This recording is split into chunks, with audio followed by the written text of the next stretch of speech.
of the world's. This expanded learning will also include dedicated programs for professionals, kids, researchers, and developers. Number 5, DSN AI Innovation will be unveiling Spot On, its geospatial AI precision analytics solution for retail and fintech, and ULearn, its AI-powered augmented learning platform that activates learning for every child. DSN is currently building more high-impact products in health, financial inclusion, agriculture, and others. It is a new season at Data Scientists Network, DSN, as DSN unveils its new logo to reflect its global positioning and expansion beyond Nigeria. The organization remains very committed to delivering high-impact AI solutions across the world while expanding its free training and research network across many countries.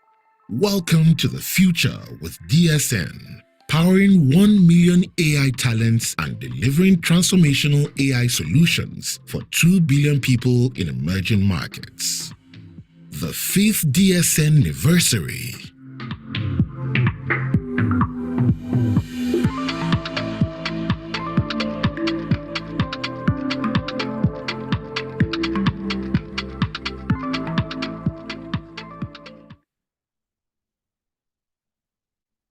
All right, everyone. Good afternoon. Good afternoon. Good afternoon. Please confirm that you can see my screen and that you can hear my voice.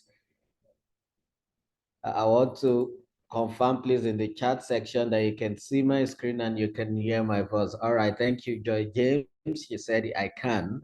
Yes. Edo, Nigeria, Omoro Tiwa. Thank you.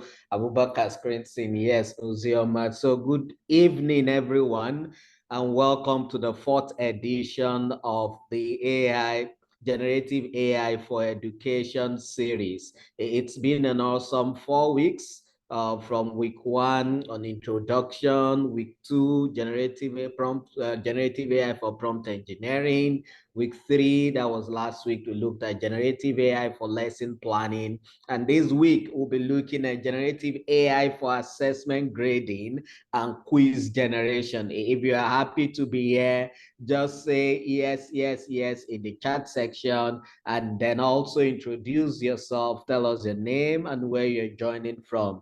Yes, we can see Philomena. You're welcome. Welcome. We can see Eunice Alamidi from Lagos. You're welcome. Philomena, you're welcome. Yes, let's have more. Yes, I'm seeing, yeah, Joy James from Bradford, UK. You're welcome. Ishaya Saliu from Zamfara State. You're welcome. Ozioma from Enugu. You're welcome. Yes. Thank you, everyone. Yes, Dr. Mobolaji Salau from Ibadan, you're welcome. Philomena from Edo State, you're welcome. Tejumola from Lagos, you're welcome. Everyone, welcome. Moses from Oyo, Akde Bashiru from Bauchi. Everyone, you're welcome. Welcome to this awesome session. We're about to start again. We're about to go for the 4th round of this session. Please, if you have your colleagues, your friend, everyone that you would want to be on this call, now is the time for you to reach out to them and tell them that we have started. Let them join. Share the link on your WhatsApp group, your school WhatsApp group. Just share on your WhatsApp status. Let everybody know we are live and that they can join. So very quickly, today we'll be having another awesome session and a wonderful speaker in the house. So very quickly, I'll just run through the few introduction and then introduce our speaker so that I can come on and have a wonderful session with us. Just to remind us again that this program is brought to us courtesy of Microsoft Nigeria, Digital Skill Nigeria, the AI-enabled Teachers of Nigeria, and Data Science Nigeria. We want to appreciate all our sponsors who are making this possible for us. We say thank you, thank you, thank you.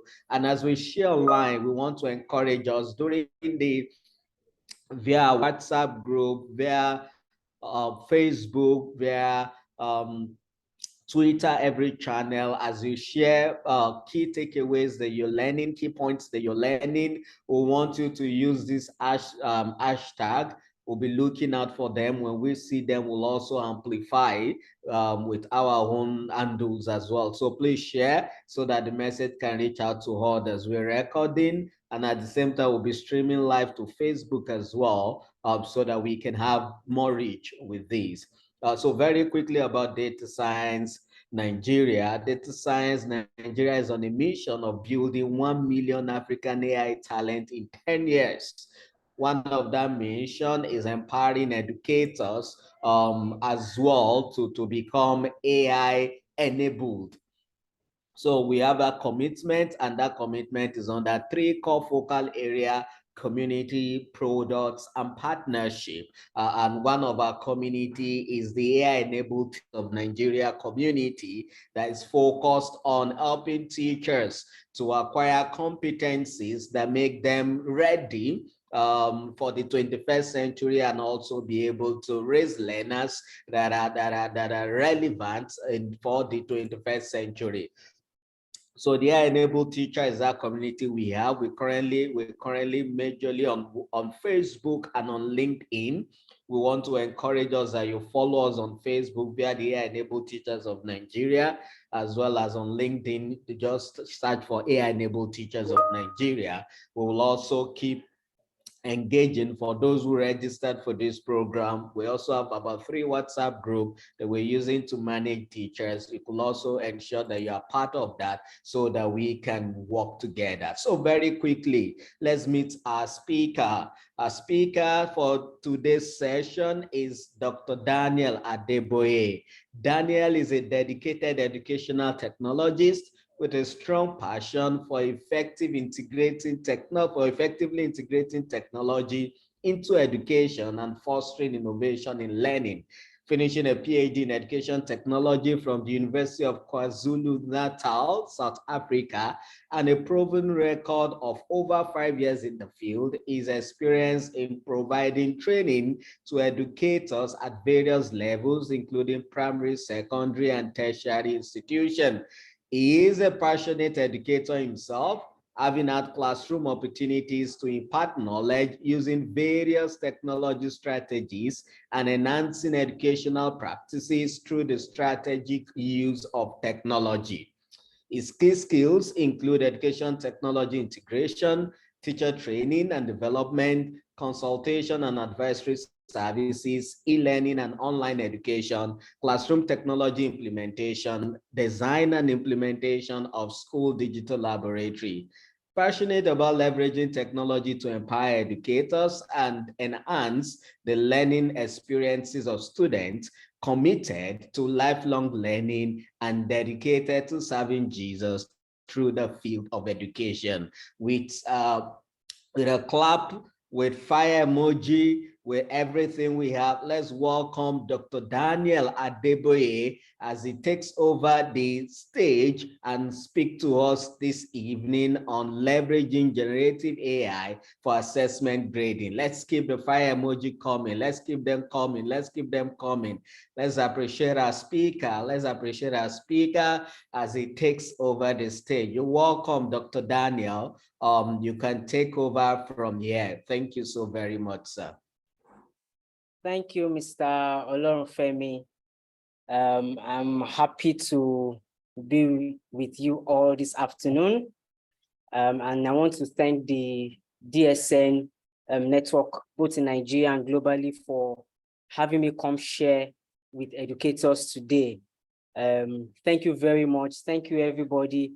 Let me confirm that you can hear me perfectly. We can hear you, sir. We can see you. All right, and you can see my screen. Thank you very much. Thank you very much. Thank you very much. Thank you, everybody. So today we are going to be going ahead with what we have been looking at in the past 3 to 4 weeks, today being the 4th week. And I myself have been quite exercised following the training sessions from the very first day. And I've also learned quite a number of things as we went ahead. So as we go ahead today, I also believe that you pick one or two things, particularly as we look at generative AI for assessment grading and quiz generation. All right. Once again, these are the hashtags that we can use even as we share on social media. This is what our map for today will look like. We will begin with a quick definition of what assessment is, and I would want you to get ready because you'll be talking to me quite often as we go ahead today. I'll be looking at what the purpose of assessment is. Why do we need to do assessment? I remember that in the first session, I guess Mr. Olorunfemi spoke to us about the types of assessment and all of these assessment things. So we'll be looking ahead at what is the purpose of assessment, what are the characteristics of good assessment. Then we'll just look at an overview of AI tools that we can make use of for assessment. And then finally, which is the core of our training, we'll look at practical hands-on with AI tools. I'm hoping that some of us will be able to follow immediately, and those who may not be able to follow immediately will be able to practice whatsoever we look at afterwards. All right, so let's quickly recap what we have looked at last week. We looked at generative AI for lesson planning and why generative AI for lesson plans. And I remember that the speaker spoke about the fact that it saves time. It can be reused. It helps with automation. So when you are trying to design a lesson plan, rather than do all the work from scratch again and again and again, we said that generative AI can be used to save time. It can help you to create something that you can reuse again and again. And I remember him saying that even if you are in a school environment where your school does not permit electronic or digital lesson plans or lesson notes, you could be the first to start this, and then it will be all right. Maybe peradventure the school may adopt once you begin to use it like that. Of course, it helps you to be able to customize your lesson plan particularly and to be able to collaborate with others. I know that we looked at these tools particularly last week, and we looked at the AutoClassmate, which for me was quite interesting, seeing an AI tool that can generate lesson plans. You pick a subject, and then you pick maybe simple or advanced, and all of those kinds of things, and then it generates the lesson plan to you. In fact, by the time we moved to the ChatGPT section, it was also quite interesting that you could also prompt ChatGPT appropriately to give you what you are looking for. Let me remind us generally that artificial intelligence or generative AI deals majorly with how best you are able to prompt.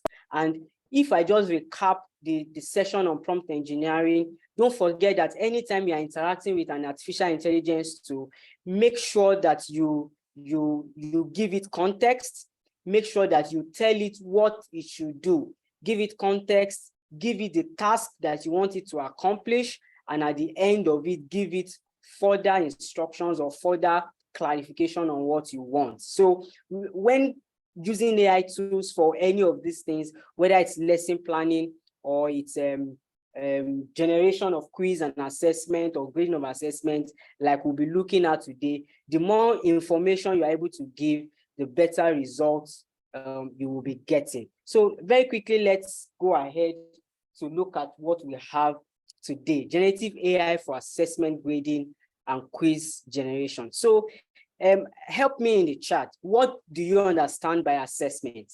Very quickly, what do you think assessment would mean? Just put in the chat section, what is assessment? What is assessment? Let me see if I get a few responses. From there, I will go ahead. Testing knowledge, okay. Thank you, Omolara Adeniji. Assessment means testing knowledge. All right, yes, anybody else? All right, Mr. Bamidele said finding or grading knowledge base, finding out understanding, seeking feedback from students on content delivered. All right, so assessment is a way of getting feedback, a way of understanding if knowledge has been transferred, a way to check the overview of understanding of the children, assessing the performance of learners, testing the ability of students. Assessment is the feedback for what has been done. All right, it is a way to seek feedback from the learner. All right, assessment is to evaluate learning. All right, so very good. I think we all have a very good understanding of what this is all about. So let me just go ahead and say assessment is that process, just like we have all said, is that process that helps to improve teaching and learning by evaluating the knowledge, the skills, the performance, the understanding of the student. So a few keywords that I would love to talk about here is the fact that assessment is a process. It is not an event. Now, many times we think that the quiz or the final exam or that one-time exam is the assessment. But assessment for me is the process. It's a process that helps to find out if teaching and learning has taken place. Assessment is that process which begins from even the simple formative assessment that you do in class, as simple as asking a question with a show of hand, as simple as asking students to reflect on what you have taught and probably write a summary, as simple as whatever it is. So the first thing to note is that assessment is a process. It is not an event. The second thing to note is that assessment, the aim of assessment is improvement and not judgmental. I mean, when as a good educator, as a good teacher, when you give your students assessments, we are not there as teachers to judge the students. We are not there as teachers to prove that you guys don't know it. We are not there as teachers to show to the students that they cannot do it, they cannot pass it, they cannot know it. Our task in providing assessment is to improve the teaching and learning process. And you know, when I talk about improving teaching and learning process, this is not just about the student alone. As I'll be looking at when I talk about the purpose of assessment, we'll be discovering that this is not just for the student, but also for the teacher. We want to assess our students to ensure that teaching and learning is taking place. So we are not there to judge. We're not there to say you are better than this person, or you know only 2 out of 10 and all of those kinds of things. So even though we began to speak about it, let's just go ahead and find out what is the purpose of assessment. Okay, so again, maybe in another 2 or 3 minutes, let me try and find out from you in the chat. What do you think is the purpose of assessment? The purpose of assessment. Why do we assess students? All right, I can see somebody says to evaluate the learner. Yes, why do we, what is the purpose of assessment? To improve the method of delivery. Thank you, I love that. I love that very much. To improve, okay? To improve what? To checkmate if learning is actually taking place. Thank you very much. Yes, I think we are getting very good responses this afternoon. I'm happy. Can I get a few more? To measure the level of learners' understanding. Yes. To know the strengths and weaknesses of both the teacher and the student. Yes. To assess and check out learning outcomes, to know whether learning has actually taken place. And I'm quite happy with the responses that I'm getting. The truth of the matter is that the purpose of assessment, I would love to move on now, not only affects the student, but also the teacher. I know that generally speaking, many times we think that assessment is to check the student understanding. And if, for example, you do a test as one of the components or one of your components of your assessment, you do a test or you do a quiz in class, and 70% of your students scored an average, or all of them scored an average of 3 out of 10 or 4 out of 10. The likelihood is that you will say, oh, these students, they don't know it. These students, they are not paying attention. This student, they don't understand. This student, this student, this student, this student. The likelihood is that 100% of the time we blame it on the student. Whereas, even though we are there to check the students, the understanding of the students, assessment will do that, but also like we have seen in the charts, and you all have given me very good responses, it also helps to improve the teaching method. Because a good teacher looks at the assigned assessment, or looks at the particular component of the assessment, looks at the result and says to himself, if all my students are scoring 3 out of 10, or the average is 3 out of 10, then something must be wrong with the way I am teaching. Something must be wrong with how I am delivering my lesson. So it not only checks the student understanding, it also helps the teacher to improve on his teaching method. Of course, we perform assessments to ensure achievement of learning outcomes. Remember that as a good teacher, and part of our lesson plan is to find out what are the learning objectives, behavioral objectives at the end of this class. And note that those behavioral objectives must be smart goals, smart objectives. They must be simple, they must be measurable, they must be achievable. There must be things that you can say at the end of the class, the student must be able to this. So we perform assessments to find out if that learning outcome has been achieved. And then finally, overall, we want to check if the students are learning. And then we want to improve the learning of the students. So we may want to tweak 1 or 2 things. You want to tweak your method of delivery, you want to change your instructional material, you want to change your entry behavior, you want to adjust something, you want to change maybe the degree of your quiz, you want to make it applied, you want to make it personalized, whatever thing, we know that the assessment is supposed to help improve learning overall. Now, characteristics of good assessment, and I need to move very fast. A good assessment includes quality feedback. And what do I mean by quality feedback? Quality means immediate and personalized. Now, if you are going to have a good assessment, you must be able to give quality feedback. And quality feedback means it must be as immediate as possible, and it must be as personalized as possible. Now, the idea where a teacher just goes to the board and writes correction and just gives a generic kind of correction without necessarily being helpful. And if I will speak more about helpful feedback has to do with explaining to the students, on helping the students find out what went wrong. You have not done something right. So what went wrong? Why did it go wrong? How did it go wrong? And how can you get back on track? So 3 things you are looking at: what went wrong. Number 2, how it went wrong. And then number 3, how do you get back on track? So this will be a good, helpful feedback. And then, of course, good assessment must be able to be, how do I put it, repetition. You must be able to repeat it, ability to repeat again and again until mastery is gained.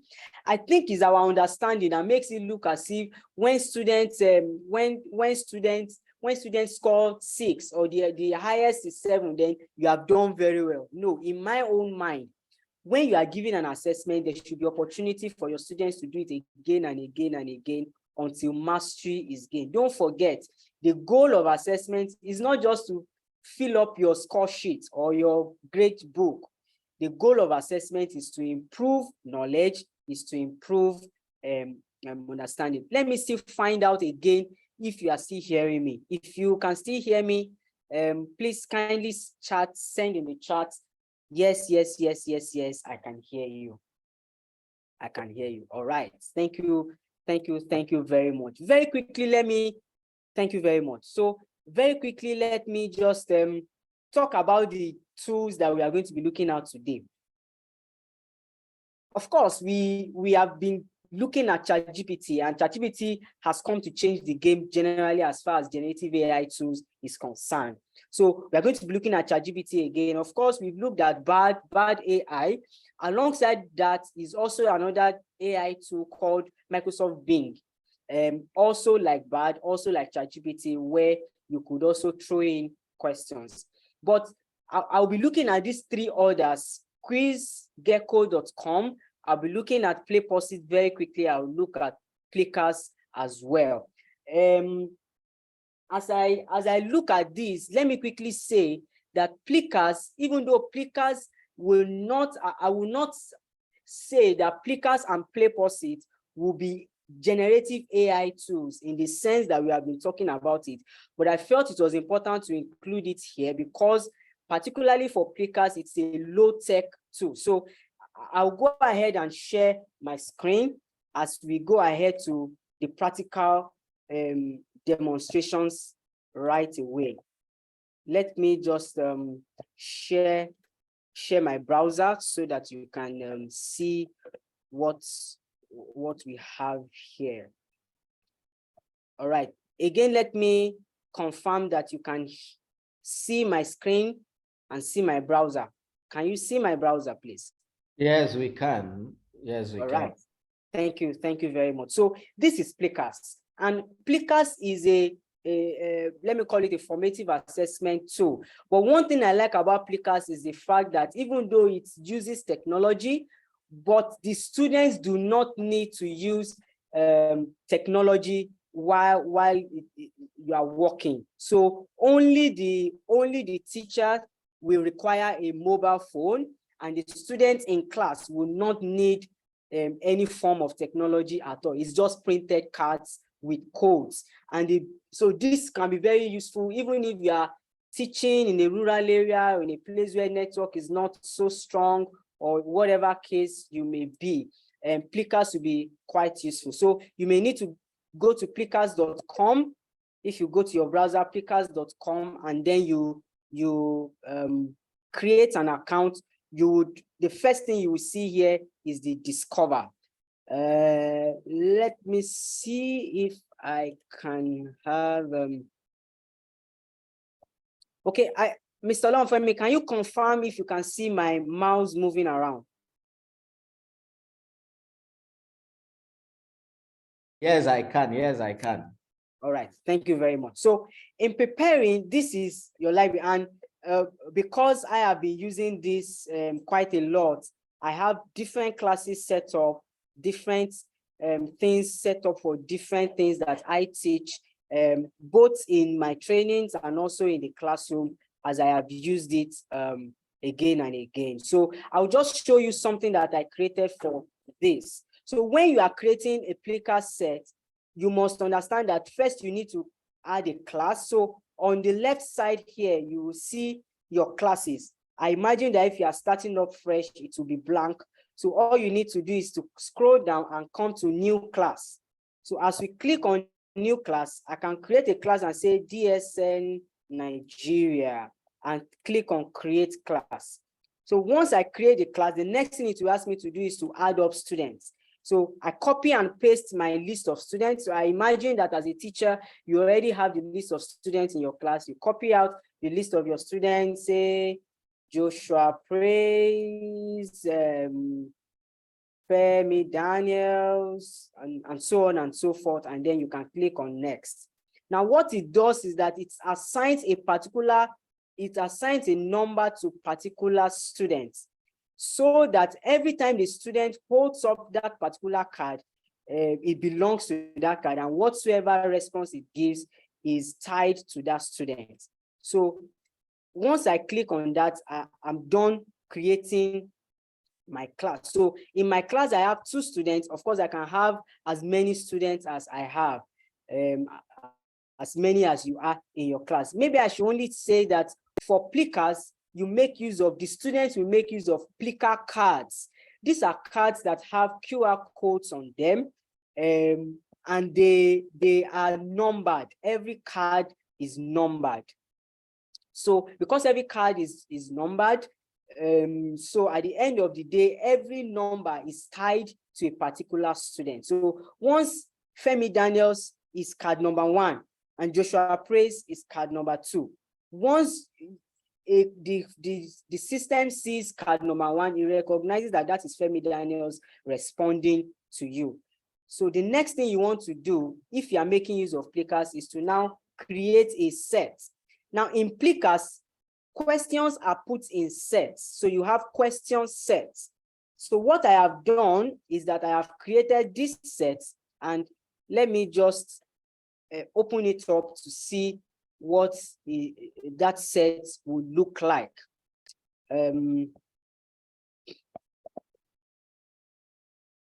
All right, so I have this set already. Now, this is question number 1, this is question number 2, and I can always add a new question here.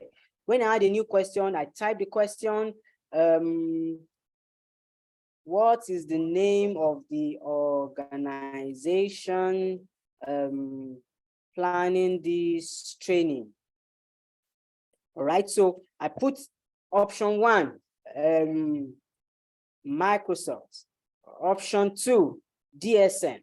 Option 3, Google. Option 4, federal government, whatever.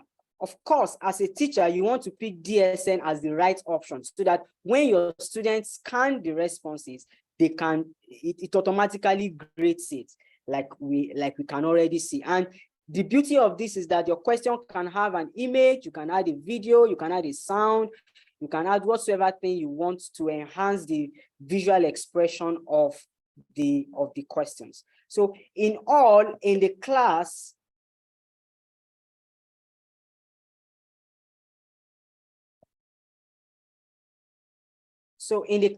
you have the opportunity to, let me return back here. So once you want to play, you just come here and click on play now. Your students lift up their cards. You have your smartphone. You downloaded the Plickr cards on the Plickr app on your phone, and then you scan the cards.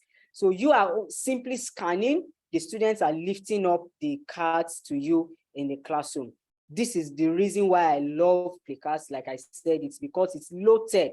The students do not. The students will not need to use any devices or any technology. All they need to use is just their smartphones. All right.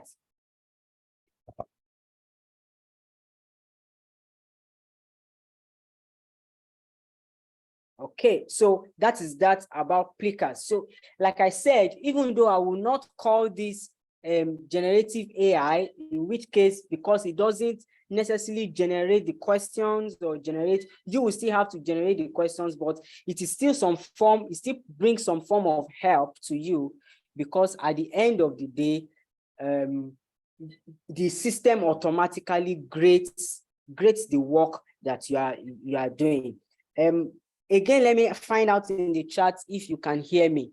Please respond to me if you can hear me. Before I move ahead to the next, so, all right, thank you very much. Thank you very much. Thank you very much. So let me go ahead to the next one. The next one I would like to show you is called Play Post-it.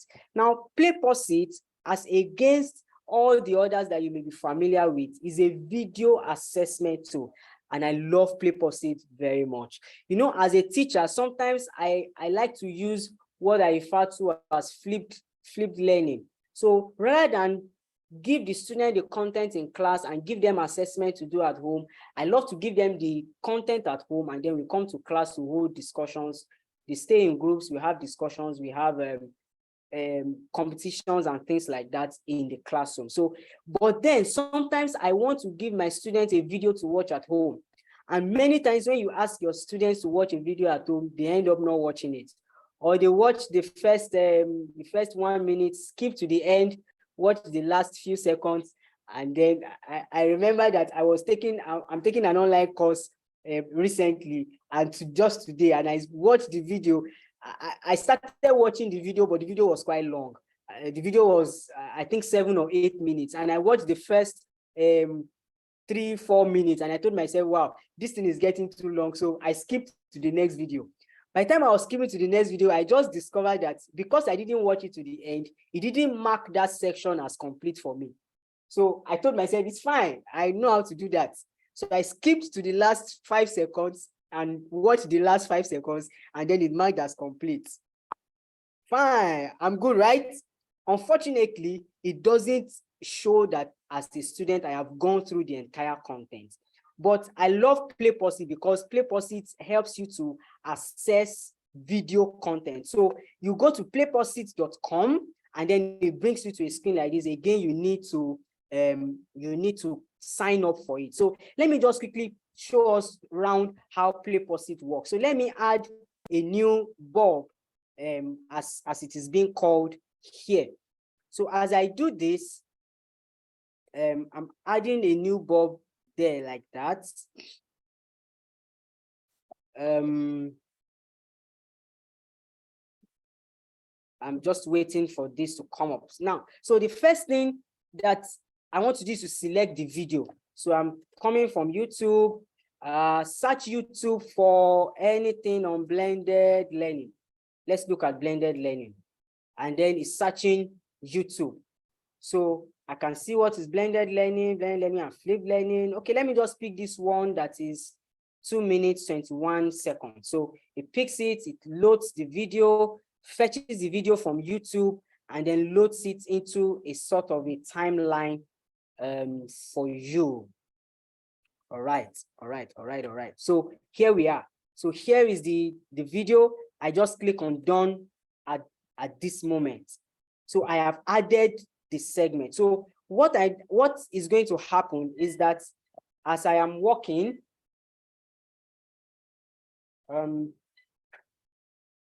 just a minute, please.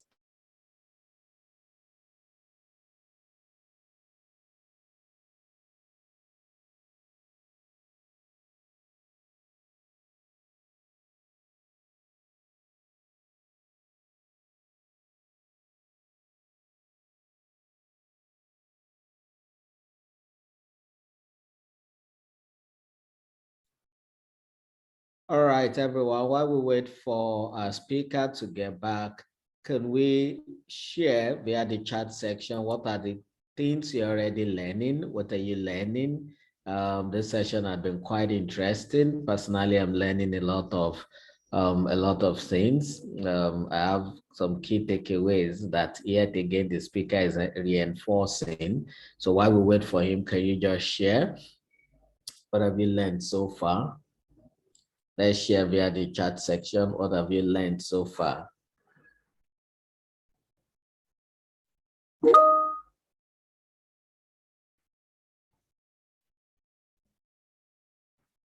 Okay, assessment, Doctor said assessment shouldn't only be about the student. Yes, transformation of learning and teaching using different AI tools. Okay, that's a share. Can we have more? What are we learning? Assessment shouldn't only be about the student. That's awesome. Yes. Can we have more? Can we have more? Okay. Okay, what's the name of the app? When it comes back, it will speak more to that. No, he has used Plikas, and then I think this one is PlayPosit. So this is the second one. That's PlayPosit. That's the name of the app. That's for Ahmed. Yeah. Yes, Adeniji Omolara. Assessment should be for improvement. That's it. We don't assess because we want to. Assessment should be for improvement. Okay, I've learned that the teacher benefits through assessment as well as the learner. Okay, that's awesome. That's awesome. Okay, all right. I think our speaker is back. Dr. Daniel confirmed that you're back.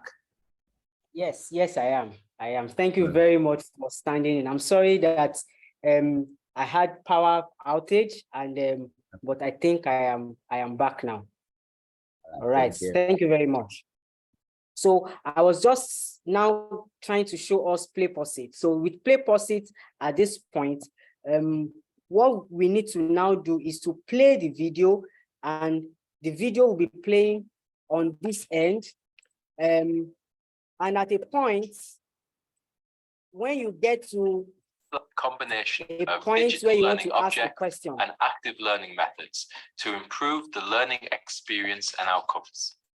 so you can pause it at that point and say, add an interaction at 27 seconds. So you add something here. I want to add a multiple choice question. So I say, what can we do to improve the learning outcomes of the class? All right. So first answer, flip the class.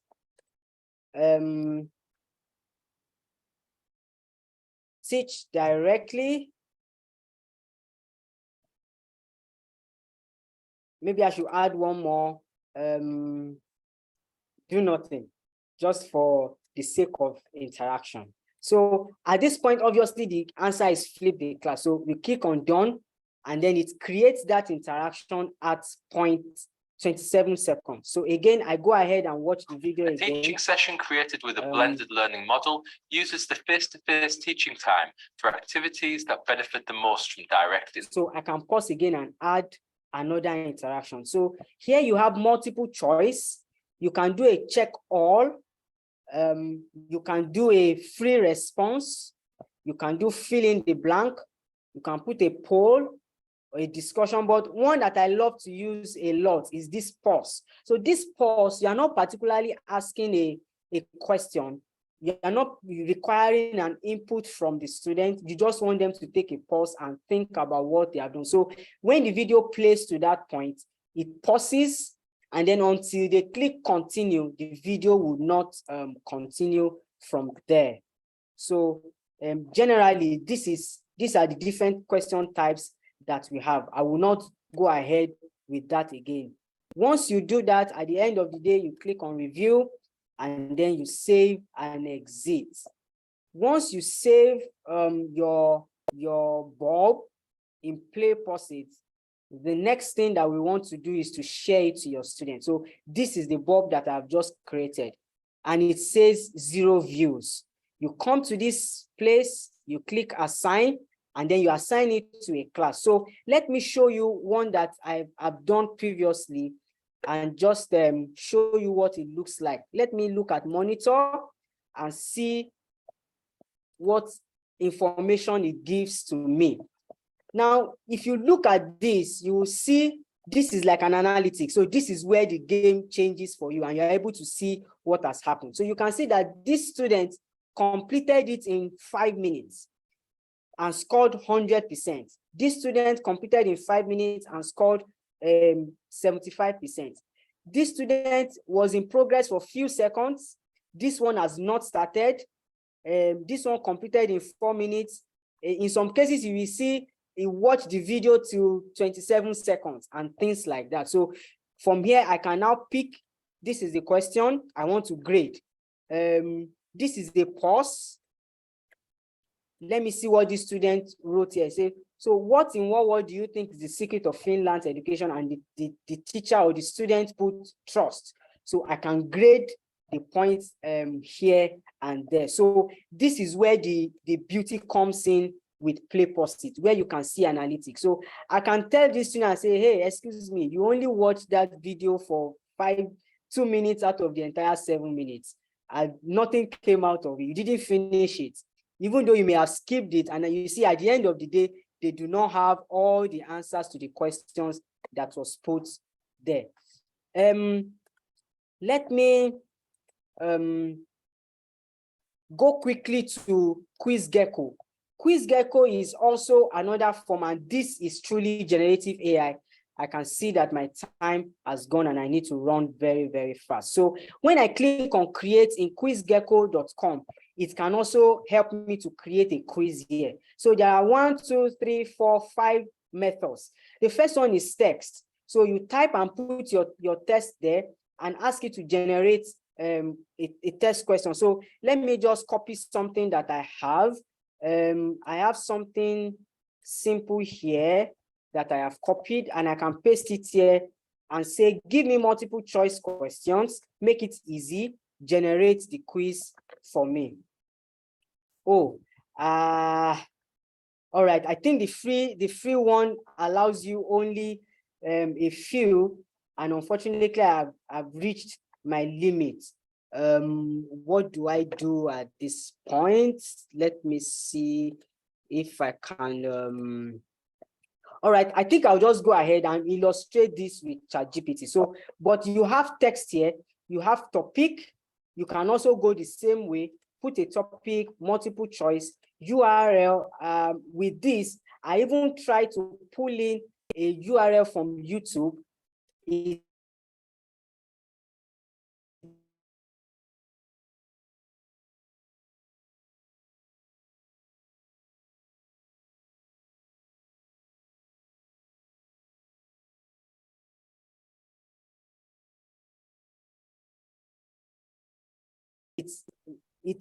checked that for you. Here it does uploads. You can use more of it. This is not typing your questions, but we are familiar with.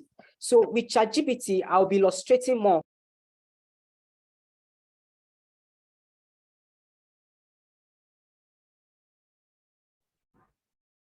Okay, it seems we have lost I think the network. Let's just wait.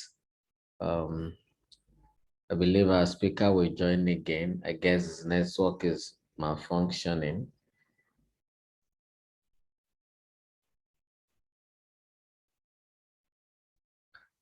Hello, Tajumala, if you can hear me, you can share that post now in chat so that I can speak to it.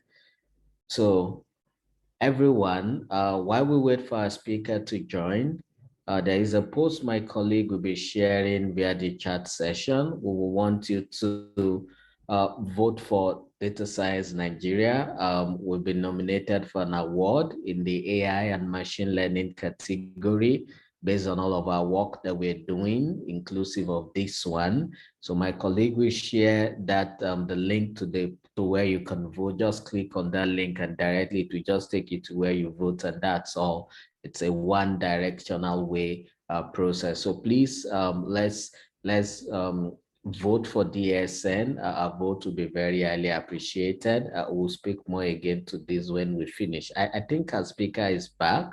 Dr. Daniel, confirm that you can hear me. Yeah. Yes, I can. Yes, I can. I'm sorry that this is happening, but I think we are good. I'm back now.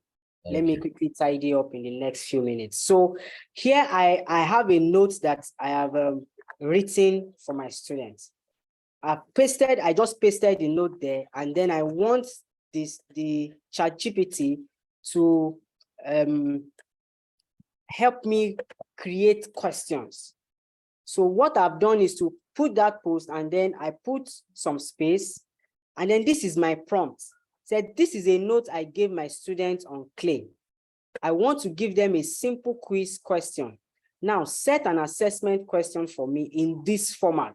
So you can see that I'm giving it context. The context is that you are the teacher, you have given a student a note, and then the task is that I want it to set an assessment question for me. Now I'm giving it more of further information to guide it. So the first information is that give me 5 multiple choice questions. The second is give me 2 essay questions.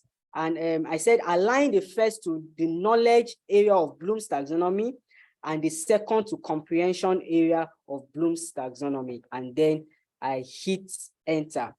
Let me try and see what ChatGPT gives me. So I can now see multiple choice questions. What is the first step in the process of Clay?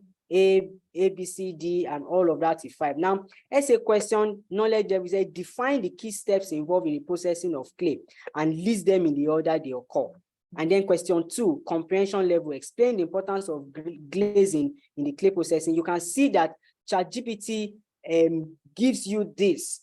Of course, I can ask it to regenerate and say, okay, give me something else. I've seen that one, give me something else.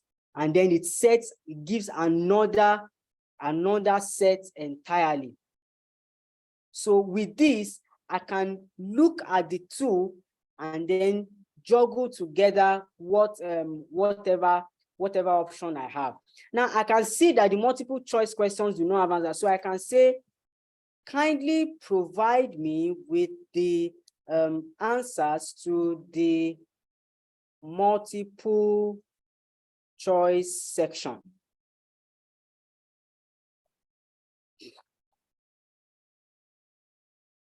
All right, so as you can see, it provides the answers to the multiple choice very easily for me. So like we said, the beauty of ChatGPT, of generative AI, is the ability to prompt and reprompt and iterate until you get exactly what you are looking for. And that is the generation of quiz. So let me now go ahead to how do you grade, examples of grading. So let's assume that I have given my students essay questions and I want them to, I want the system, generative AI, ChatGPT, to grade for me. So what I have done is that I have copied something, which is paste. So I have pasted a student work. Now my prompt is to say,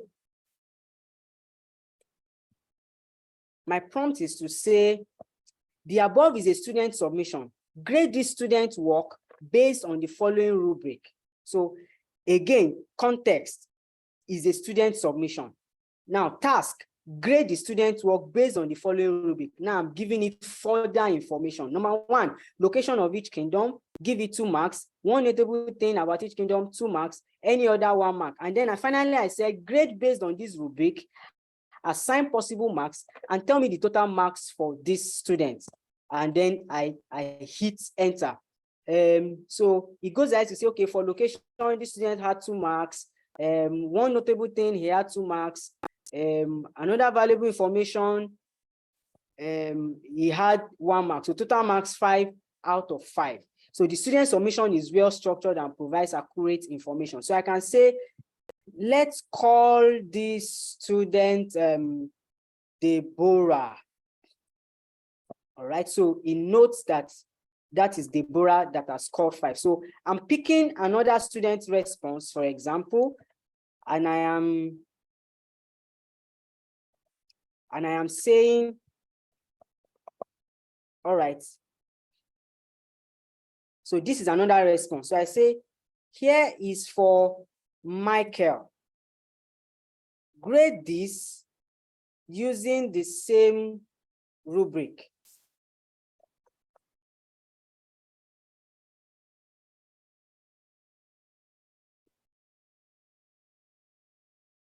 Okay, so again, it gave him five marks using the same rubric. Now, let me also now say, finally, I can even say, okay, give it to me in tabular form, for example, just pushing it a little bit forward. And then I say,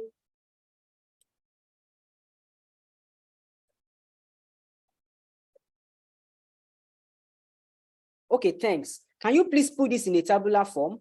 In column 1, put the name of the student. Column 2, the mark for the location, mark for notable thing, mark for other valuable information, and total mark for the student. And then I want to see if it can give me in tabular form. Say, wow, so that's the tabular form. So if I have up to about 10, 15 of the students, I can do this, and then it gives me the table, which I can copy, and then I can paste to have my kind of evaluation. I can even add a third assessment. I keep going ahead. In fact, I can ask it and say, let me say, write for me a personalized feedback that I can give to each student.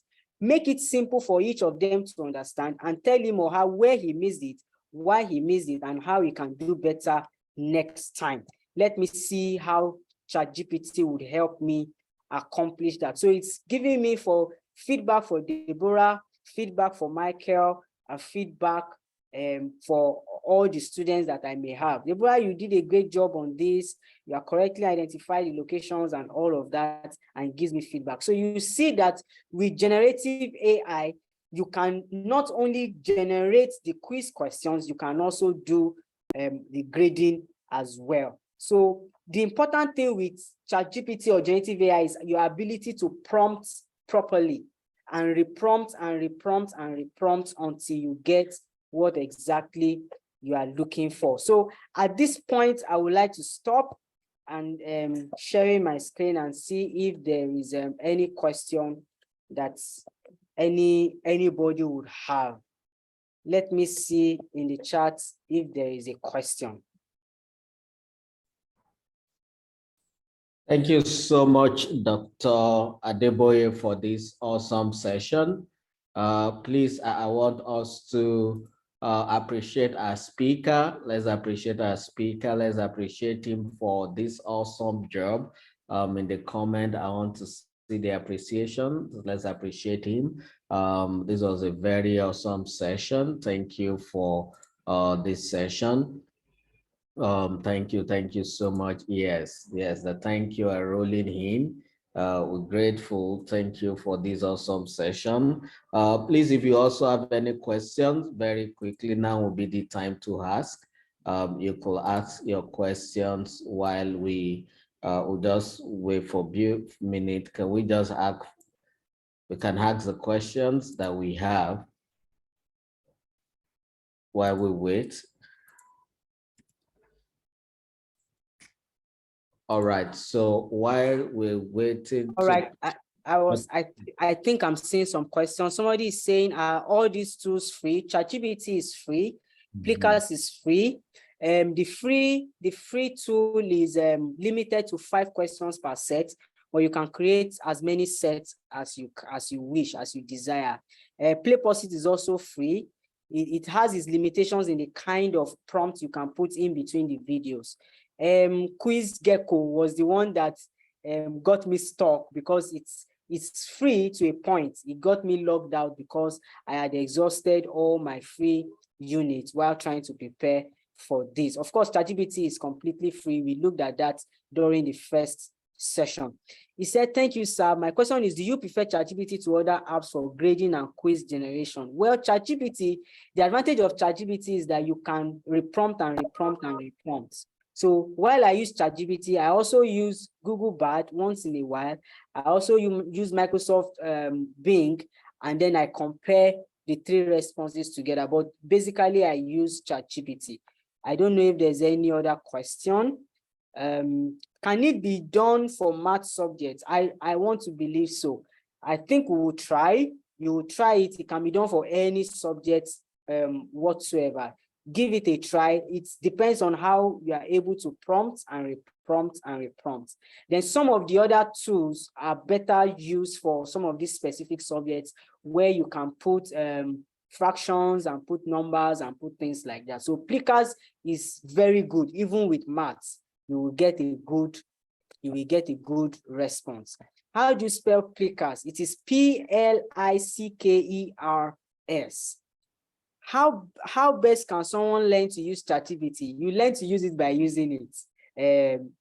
Adeni Jomolara, just use it. Get in there and put your question, put your prompt it again, adjust your prompt, improve on your prompt. You will get a good response. The PlayPosit video is not free. Is there a way to go around it? No, PlayPosit is free. The video you need to put, you can either upload your own video or get a video from YouTube.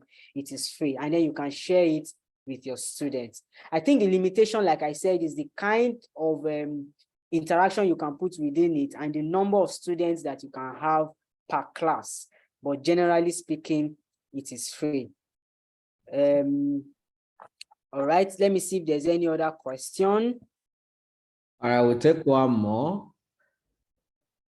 All right, I think somebody is asking, what about very large classes that is on 100 students and more?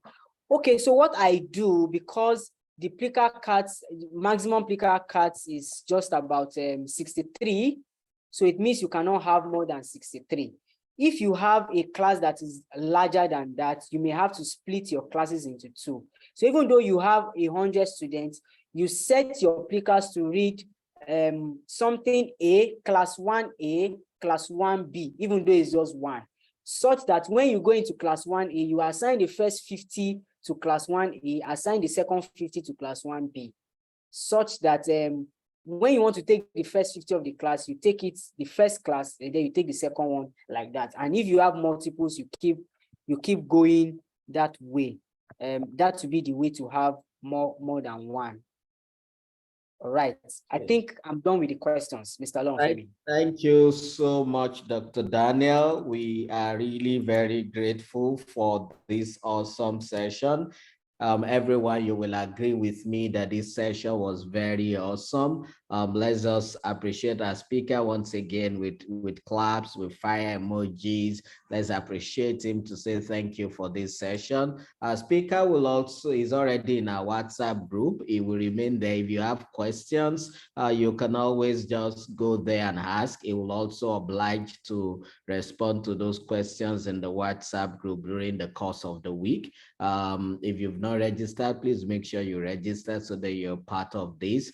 I'm also sharing again the vote link. I just shared the link to vote for DSN in the chat section again. Please vote for DSN so that we can keep doing all the good work that we do by democratizing access to quality learning content.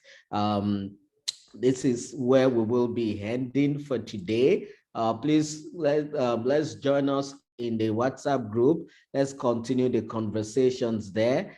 Just like our speaker said, he said the way to learn is to keep using it. So he said start using it. So for everyone, let's begin to share what we are doing, the amazing things we're doing. Perhaps by next week when we'll come, we'll speak to how we'll begin to share testimonials of what we are learning here and how we've been using it in our classrooms, either to buttress our learning experiences or even for us as educators in learning, in creating learning content, or perhaps for assessment generation and all. We want to capture all of what we are doing. Once again, we say thank you, everyone. Thank you for joining this evening. It's 5:58 p.m. and as is our tradition in DSN, we're very timely. We're at the beginning and at the end. We'll be drawing the curtain for this session here.